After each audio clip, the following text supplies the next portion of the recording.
It's 6 p.m. on a Sunday evening here in Korea. Welcome to our weekend newscast. I'm Daniel Choi. Let's begin in Uganda, where President Park Geun-hye is on the second stop of her three-nation Africa tour. She will soon hold talks with her counterpart there, Yoweri Museveni. For more, let's connect to our presidential office correspondent Song Ji-sun, who is on the line from Kampala. Ji-sun, what is the agenda for today's summit? Good evening, Daniel. This is the third time the two leaders are sitting down, and the focus of today's summit is on enhancing practical cooperation between Seoul and Kampala.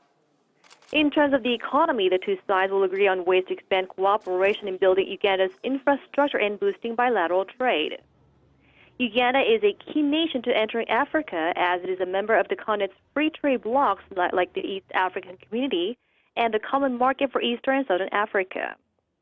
But the focus is also on what the two countries will discuss regarding North Korea, as Uganda's words could set the example for other African nations.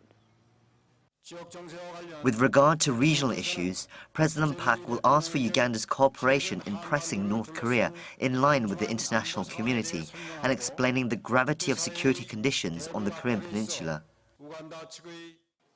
Although previously considered an ally to North Korea, Uganda came out against North Korea's nuclear development in March, and President Museveni chose South Korea as his first overseas destination after taking office in 2013. Since then, he has also often pointed to South Korea as an ideal example to follow in terms of economic development and modernization, namely its Sema-Undong Rural Development Model. Seoul's new official development assistance program called Korea-Aid, which offers mobile medical, food, and cultural services, will also reach the rural areas of Uganda. After the summit, Park will attend a business forum and a cultural exchange program later this evening. I'll bring you the results from today's talks in our later newscast at 10 p.m. Korea time. Back to you in Seoul.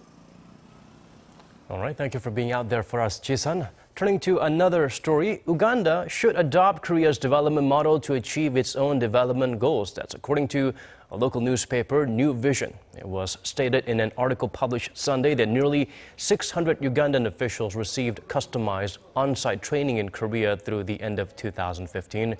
During their training, the officials learned about Semaul-Undong, or the New Community Movement, a Korean development model that grew out of a national movement to fight poverty based on the key principles of education, diligence, self-reliance, and mutual cooperation.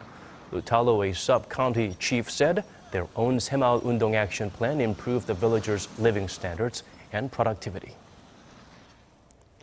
President Park's trip to the three African nations is expected to boost both diplomatic ties and ramp up business cooperation. Kim Min-ji reports on what opportunities Uganda, the second country on her trip, may offer. Dubbed the Pearl of Africa, Uganda is known for its beautiful scenery and abundant water resources. Its core industry is agriculture, with more than 70% of the working population involved, and exports of coffee and tea are some of the main sources of cash for the country. Recently, oil is being discovered, with an estimated 8 billion barrels to be retrieved. Uganda has a very great agricultural potential. It has the most fertile land in Africa, and also abundance of water resources. So that makes Uganda quite a promising country for commercial farming. Despite being one of the world's poorest countries with GDP per capita at roughly $700, it's achieved steady economic growth in the 5 to 7% range. All in all, its GDP has more than doubled in the past 10 years. Now it's seeking to become a middle-income nation by 2040 and hopes to shift away from agriculture to manufacturing and services, as well as pull up its income per capita to $9,500. South Korea and Uganda established economic ties in 1963, but haven't been able to develop their relations much beyond that due to Uganda's friendly relationship with North Korea. So, economic ties between South Korea and Uganda have been close to non-existent. In recent years, bilateral trade has been on the rise, but still just a fraction of Seoul's total trade volume. However, with the president's visit and Uganda's growing interest in Korea's Sema-Undong, experts say it may be able to give relations between the countries a shot in the arm. Most African countries have a positive view of South Korea for its efforts to become an economic power from the ruins of war. They want to learn from this, so it's expected that we'll be able to bring about mutual achievements in agriculture and manufacturing down the road. At the same time, experts caution against the potential risks. Uganda still lacks the most basic infrastructure, with the majority of the country suffering from electricity shortages, and there are concerns about the political risks that could prevent companies from doing business. Experts say rather than approach the country directly, Korea should seek to expand ties with the East African Community, a group of 5 African nations that includes Uganda, to make inroads into the nation. Kim Min-ji, Arirang News. Staying with the African nation, Uganda is saddled with water supply problems, with millions of its people having no access to clean potable water. Kwon Jang-ho takes a look at ways Korea has been trying to help, from government organizations to private companies and individuals. Uganda's capital, Kampala, is a hustle and bustle of cars, high-rise buildings and modern facilities. But step out of the city and it's a very different picture. Lacking basic infrastructure, even the simplest necessities can be hard to come by. 8 million people, or roughly 20% of Uganda's population, do not have access to safe water. In Korea, charities such as Habitat Korea have been looking to raise awareness and find ways to help alleviate the problem. A water-carrying campaign was launched to highlight the long journeys that many Ugandans, mostly women and children, have to make every day to collect water. We wanted to highlight that not only do they have little access to clean water, the long times children spend collecting water means it takes away from their time for education as well. One private Korean citizen who saw this issue and took it upon himself to help was Park Jung-yeol. As a student, he spent time in Uganda and experienced firsthand some of the difficulties Ugandans go through. When I was living there for 2 months, my health deteriorated. When I went to the hospital to find out what was wrong, they said it was from using and drinking unclean water for a long time and catching waterborne diseases. That's when it really hit me, how important water is, and that so many suffer because they don't have it. Literally inspired by the jerry cans that were used by locals to carry water, he set up a company selling backpacks. Profits go towards providing local children with bags specially designed to carry 10-litre jerry cans. Some are even locally produced to provide employment for local women. I'm not suggesting we can change the world with a backpack, but if we can make a little difference and make it easier for them, it will be worthwhile. Water issues mean agriculture also faces difficulties in Uganda, and Korea is trying to help on that front as well. The Asan City Agricultural Technology Center, along with KOICA, Korea's official aid agency, has established a program aimed at helping African partners develop their agricultural know-how. I have seen the irrigation system in Korea here is very effective. The pipeline has moved from garden to garden, and it allows them to produce at any time that they are ready to. But back in Uganda, we depend on the rain. We only have to wait for God to send us rain. This particular course runs for 2 months, teaching those taking part agricultural science, practical skills, and the latest technologies. These programs offer the participants a chance to learn effective and efficient farming techniques. It's about sharing knowledge, and it's one of the most valuable things Korea can offer. The program is so good. We have liked the program. It is both theoretical and practical. We have learned things on farm. We have learned things in class. And what we have learned from here, we can copy and take back the same technologies so that they can help our poor farmers produce from subsistence level to commercial level, so that we can fight poverty at household level. South Korea, as a nation that rose out of poverty after colonial rule and war, is looking to give back, from government organizations to private citizens, offering a helping hand, big or small, to Uganda and other countries around the world.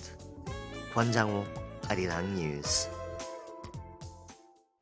President Park Geun-hye and her Ethiopian counterpart launched the Korean government's new humanitarian initiative, Korea-Aid, in that country's capital. The program provides area residents with medical services, food, and entertainment. For details, let's turn to our Yoon-shin. President Park Geun-hye launched Korea-Aid with a special ceremony at Addis Ababa University in Ethiopia on Saturday. The event kicked off with hundreds of people in attendance, including Ethiopian President Mulatu. The two leaders spoke with area residents and volunteers to discuss the future direction of the project. The program, which aims to provide services in the areas of health, nutrition, education, and culture, uses mobile trucks to reach people living in more isolated parts of the country.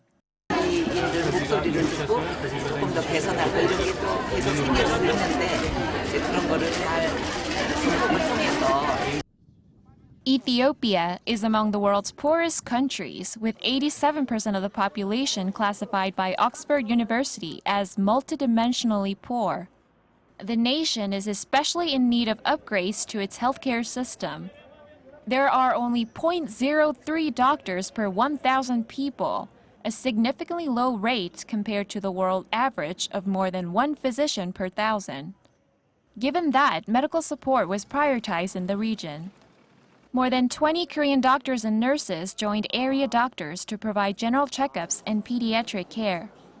The program will also provide educational media content on first aid and personal hygiene. President Park is currently in Uganda and will later travel to Kenya, both of which are also expected to benefit from Korea-Aid. Yoon-shin, Arirang News. Turning the spotlight back to South Korea, the curtain draws to a close for the 19th National Assembly. It was certainly not smooth sailing for lawmakers as they faced major obstacles that often produced very few visible results. Lee Min-young lists out some of the reasons why this assembly may go down as the worst ever. The 19th National Assembly ends its 4-year term on Sunday, with many calling it the least productive legislature since the founding of the constitutional government. During the 4 years, more than 18,000 bills and resolutions were submitted, but roughly 10,000 of them were scrapped. About 230 legislative petitions were submitted, but only 2 were ever brought up for consideration by the full parliament. Just 6 parliamentary investigations were carried out regarding numerous allegations surrounding the 2004 Sewol-ho ferry sinking and the activities of the National Intelligence Service.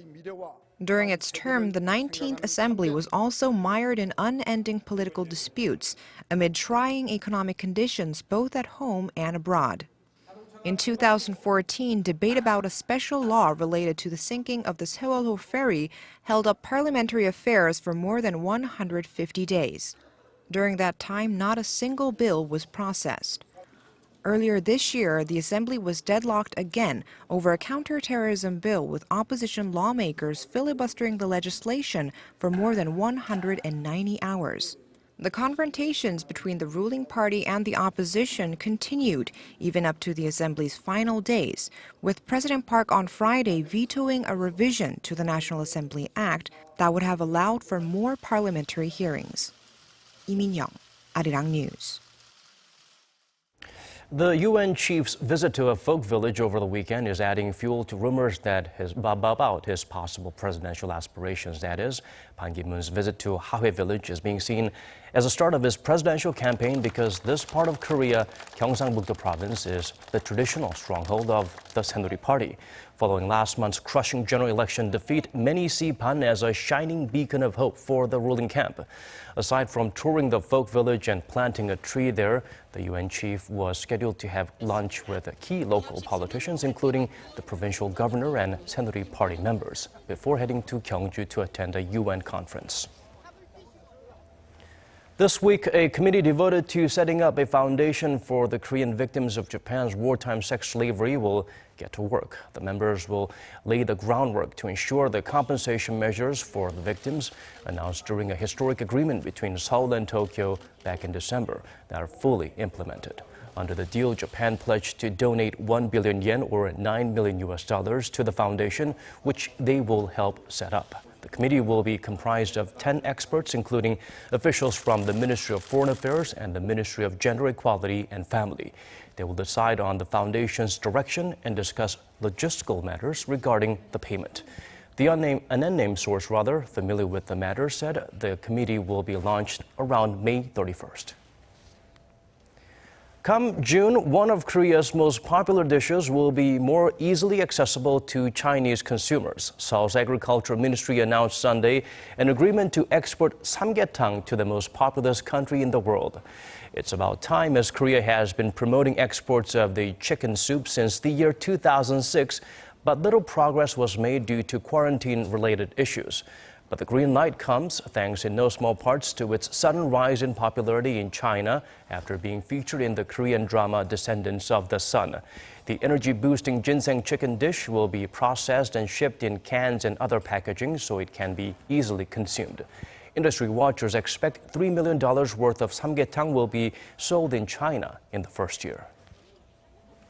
In other parts of our world, lightning strikes in several parts of Europe. It killed a man and injured several people, including children, on Saturday. In southern Poland, a man in his 40s was reportedly killed by lightning while descending the Babia Gora mountain. 3 others were injured in the region. Meanwhile, in Germany, more than 30 were hospitalized when lightning struck a football pitch during a children's soccer match in Hofstatten.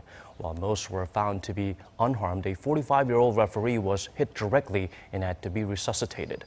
A police spokesperson said it happened without warning as there was no rain and the sky was clear. Over in Paris, 11 people, including 8 children, were struck and injured by lightning during a birthday party in Parc Marceau. Experts say lightning was conducted more strongly as the park floor was wet. And now for the weather before we go. Hazy skies dampen the mood for outdoor activities in most parts of Korea. Fine dust levels will continue to climb on Monday evening, especially in Seoul and Chungcheongnam-do province. So do remember to carry or wear a mask. Temperature-wise, Seoul and Gwangju will start at 16, Daegu 18. Things will later heat up to 27 in Seoul and Daegu, 26 in Gwangju. And now let's check out the weather conditions in other parts of our world.